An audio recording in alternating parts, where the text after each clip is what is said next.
सप्रेम गुरुभक्ती या नाव धर्म, अवघा तो मीच हे ज्ञानवर्म.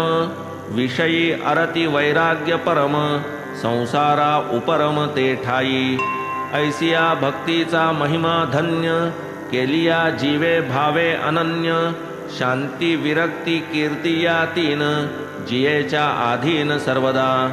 गुरुभक्ती ऐसी जयासी, उणे कैचे तरी तयासी.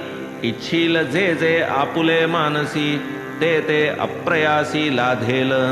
ऐसिया त्या भक्तीपासी, ब्रह्मस्थिती तो आंदणी दासी.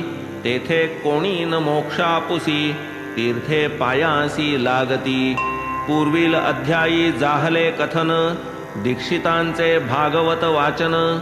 नवयोगियांचे भक्तिवर्णन, चरणदर्शन साईंचे. साई भक्त आनंदराव, पाखाडे जया लागी उपनाव. कथिले तयांचे स्वप्न लाघव, भक्तीचे वैभव साईंच्या. साई जयास घेती पदरी, तो घरी असो वा द्वीपांतरी.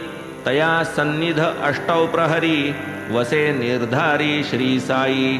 भक्त जेथे जेथे जाई, तेथे तेथे कवण्याही ठाई. आधीच जाऊन उभा राही, दर्शन देई अकल्पित. ये अर्थीची अभिनव कथा, कथितो तुम्हा श्रोतयांकरिता. विस्मय वाटेल श्रवण करिता, आनंद चित्ता होईल. येथील साई मुखींची अक्षरे, भावे सेविता श्रवणद्वारे. समाधी सौख्य फिरे माघारे, स्वानंदे तरतरे सद्भक्त. जेथ प्रतिपदी चमत्कारता, ऐसी ही गोड कथा परिसता. आप आपण विसरेल श्रोता, अलोट गहिवरता दाटेल. काकासाहेब दीक्षितांचा, ज्येष्ठ पुत्र बाबू याचा. नागपुरी व्रतबंध साचा, करावयाचा निश्चय. नानासाहेब चांदोरकर, तयांचाही ज्येष्ठ पुत्र. तयाच्याही लग्नाचा विचार, जाणे ग्वाल्हेर शहरासी.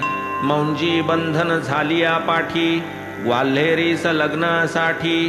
काकामुळे व्हावी न खोटी, होते हे पोटी नानांच्या.